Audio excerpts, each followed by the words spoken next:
Maurice Blackburn had found his purpose as a barrister with a passion for advocacy. What he hadn't planned on was falling in love with Doris Horden, a smart and spirited first-wave feminist.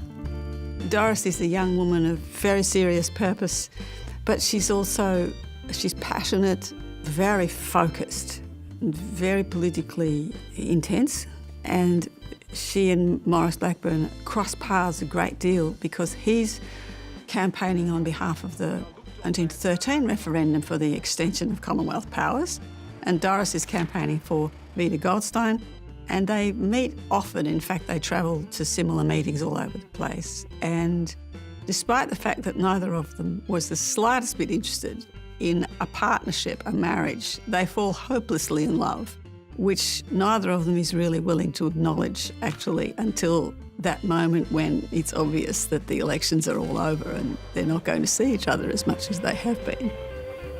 Maurice's love for this woman, his equal, hits him like a freight train. He is infatuated and now finally understands the work of the romantic poets he loved and admired. My own darling, I do love you. I do indeed. I don't do anything else but love you. I love you with all my heart. My dearest, your lover. I love you, Doris. I think I worship you. You embody for me all that is good. You are the moon which is drawing up the currents of my being. It is high tide with me now. Love has changed me in such a way. I have grown up. I have more confidence in myself, in your man. I am more human, more interesting to myself. Life, men and women, means so much more to me now than they have ever meant. And I have a key to so many of life's problems. Beloved, good night. In Doris, young Maurice has found a comrade just as passionate about his quest for equality and freedom. Their attraction was undeniable. They were made for one another. I've come to consider Maurice and Doris as like the power couple of the Federation era. Here were two bright, committed, dedicated, hardworking individuals who not only found a path in life where they could use their skills and their energies, but somehow they found each other within that as well. And to have this marriage that was based on both a personal connection and a political connection is wonderful in any particular period of history.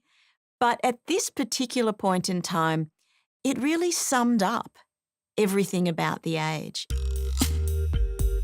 Maurice had used his position in the Melbourne University Advancement League to campaign for free tertiary education and making universities more welcoming of female students. And he had campaigned against the monopolistic behaviour of the leading gas supplier of the day, the Metropolitan Gas Company. And honing his skills on the debating circuit, becoming an admired public speaker, Maurice Blackburn is starting to make a name for himself. The Labor Party's power brokers are watching.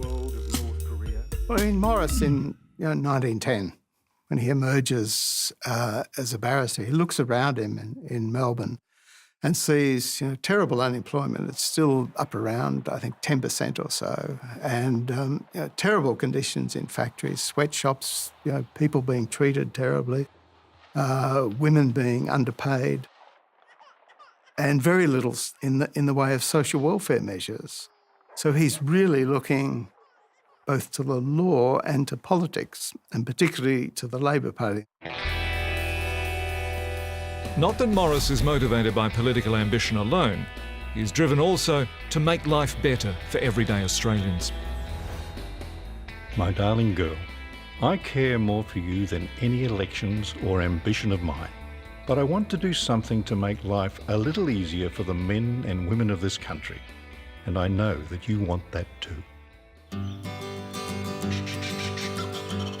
When a by-election is called in the seat of Essendon in July 1914, Maurice seizes the opportunity. He hits pause on his legal career and gets ready to run. Maurice and Doris were a formidable team, bound by their shared drive to make life better for men and women of Australia. I think that Maurice and Doris both valued community, they valued humanity, they valued peace and equity and justice.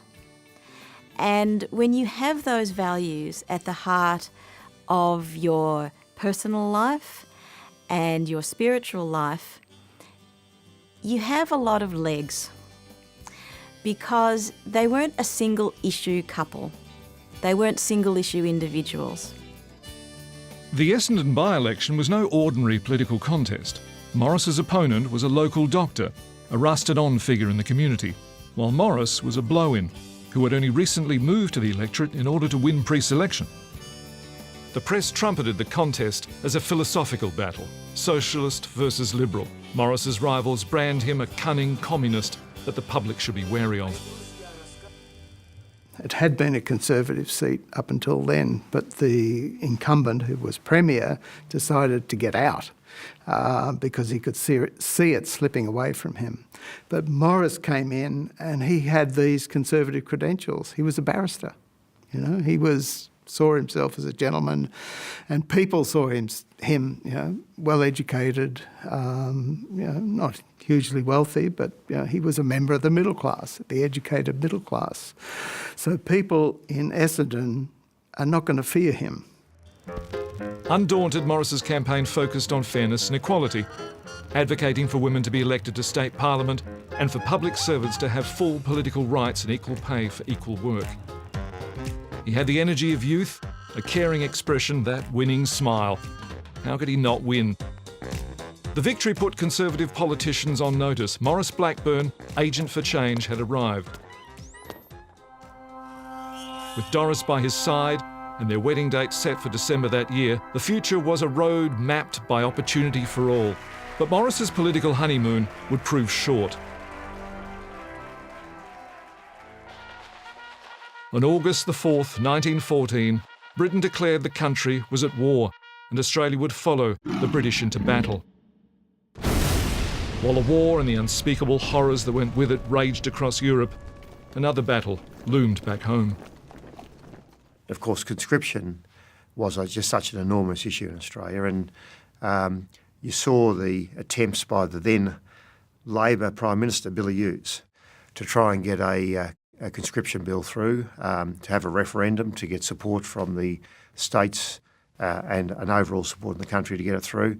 And so it became an enormous public issue and a very divisive issue, and an issue which pitted a Labor person against Labor person. In open defiance of the wishes of the PM, Maurice made a powerful case against conscription. Along with Labor's John Curtin, Maurice became a strident voice of the anti-overseas conscription movement and a hero to the rank-and-file members of the party. Victorian Labor would find itself at odds with federal Labor in opposing conscription. The Trades Hall Council set up an anti-conscription congress, with Maurice Blackburn an outstanding and deeply moving speaker. He played a really powerful role in the anti-conscription movements of the First World War. You know, the slaughter was beyond imagination, and by that time we knew that was the case. And he was saying, why are we doing this, you know? And it turns out history shows that was the right call. You know, 100 years later, much of the horrors that were unleashed at that time are still with us, you know? His speeches were powerful and moving. The referendum on conscription was defeated. Maurice had succeeded.